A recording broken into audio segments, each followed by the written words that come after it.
Monsieur, Mesdames, bonsoir. Le flash d'information de ce vendredi 22 août 2025. Une candidate du mouvement La Voix Cécilois et deux candidats de l'Alliance Nouveau-Cécile n'étaient pas qualifiés pour se présenter aux élections à l'Assemblée nationale qui se tiendront aux Seychelles les 25, 26 et 27 septembre prochains. Cette annonce a été faite par la commission électorale hier, soit lors de la cérémonie de remise des certificats aux candidats qui sont qualifiés pour ce scrutin.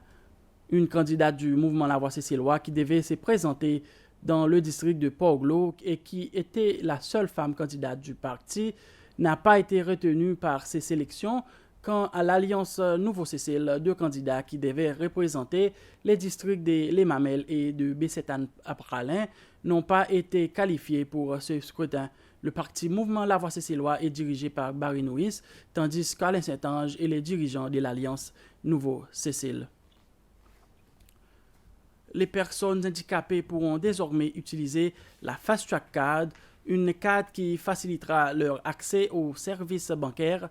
La département de la famille et l'Association des banques des Seychelles ont signé un accord en ce sens.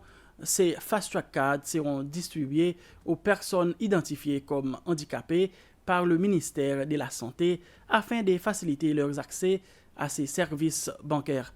L'accord a été signé par Audrey Potin, présidente de l'Association des banques des Seychelles, et Jen Larue, directrice générale du département de la famille.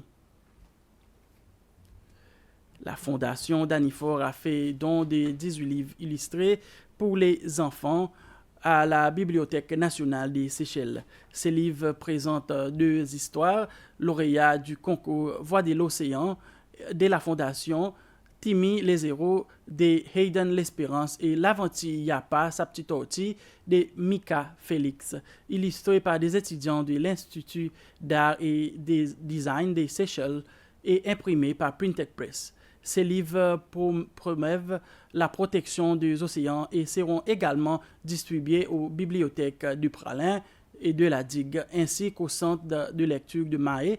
Chaque livre est accompagné d'un code QR menant à une version d'audio, le rendant accessible aux lecteurs malvoyants.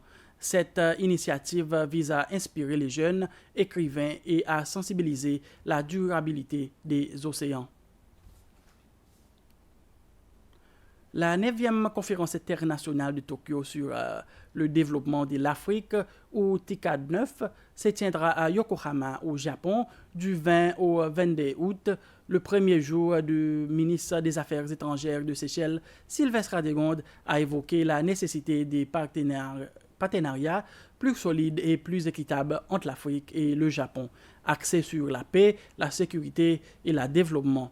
Il a souligné les menaces croissantes en mer telles que la piraterie, les trafics et la cybercriminalité et a cité le conflit en mer Rouge comme un signe de la nécessité d'une meilleure protection des routes maritimes africaines. Il a également appelé à une collaboration accrue pour améliorer la cybersécurité et promouvoir une utilisation sûre des technologies. Et ainsi s'achève ce flash d'information. Rendez-vous à 19h pour le bulletin en anglais.